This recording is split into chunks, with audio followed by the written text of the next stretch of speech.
Channel welcome to వర్తియాస్ అండి. మనం చూడబోయే సైట్ వచ్చేసి ఓన్లీ 1 ఎకర్ సైటు, రైతు దగ్గరనే ఉంది. ఎకరానికి వచ్చేసి 38 లక్షలు చెప్తున్నాడు. రోడ్ బిట్టు ఈస్ట్ ఫేసింగ్లో ఉంటుంది ల్యాండ్. ఇదండి ల్యాండ్.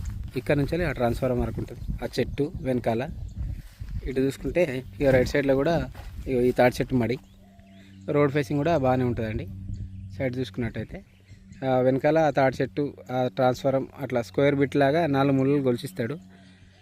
రైతు 3 ఎకరాల సైట్ ఉంది. 3 ఎకరాలలో మనకు ఒక 1 ఎకర్ గొలిచిస్తారండి. దీంట్లో బోర్ లేదు, బోర్ వేసుకోవాలి. ఫేసింగ్ మాత్రం ఈస్ట్ ఫేసింగ్, మొత్తం వరి పొలమే అండి. మనకు జనగాం నుంచి 16 కిలోమీటర్లు వస్తుంది. బచ్చన్నపేట హైవే నుంచి మాత్రం 9 కిలోమీటర్ డిస్టెన్స్ వస్తుంది. Siddipet to Bachannapet highway. ఇది మనకు ఉప్పల్ నుంచి 67 కిలోమీటర్ల డిస్టెన్స్ వస్తుందండి. రోడ్ ఫేసింగ్ కూడా బాగుంటుంది సైటు. ఇది గౌడ్స్ ల్యాండ్ అండి. మనం రోడ్ ఫేసింగ్ వచ్చేసి ఇది మొత్తం రోడ్ ఫేసింగే.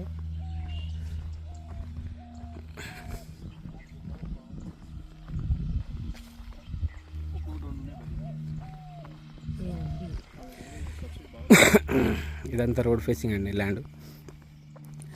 ఎకరానికి వచ్చేసి 38 లక్షలు చెప్తున్నాడు. ఇంకా కూర్చుంటే కూడా కొంచెం తగ్గే అవకాశాలు ఉన్నాయి. మనకు ఇది Gouds land, BC land. Bore గిట్ల ఏం లేదండి, మనం బోర్ వేసుకోవాలి ఒకటి మాత్రం. విలేజ్ కూడా దగ్గరనే ఉంటుంది. విలేజ్కి జస్ట్ ఒక 1/2 కిలోమీటర్ డిస్టెన్స్ ఉంటుంది అంతే, ఎక్కువ ఉండదు. ఇక ఈ తాడి చెట్టే అండి, ఇటు అద్దు 2 తాడి చెట్లు, ఆ వెనకాల తాడి చెట్లు, అక్కడ మళ్ళీ ట్రాన్స్ఫార్మర్ అంతే. విలేజ్ కూడా ఒక 1/2 కిలోమీటర్ డిస్టెన్సే ఉంటుంది ఇది ల్యాండ్. ఇది బచ్చన్నపేట మండలానికి ఇంక వస్తుందండి.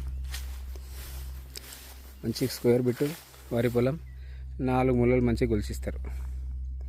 రోడ్ ఫేసింగ్ కూడా మంచిగా ఒక 150 మీటర్లకు ఎక్కువ ఉంటుంది, 180 దాకా ఉంటుంది. ఇదండి సైట్. ఇది మొత్తం రోడ్ ఫేసింగ్. ఇక్కడ నుంచి మనుషులు నిలబడ్డారు చూడండి, ఇంకా కొంచెం ముందు దాకా ఉంటుంది. ఇదంతా వరి పొలం ఇక.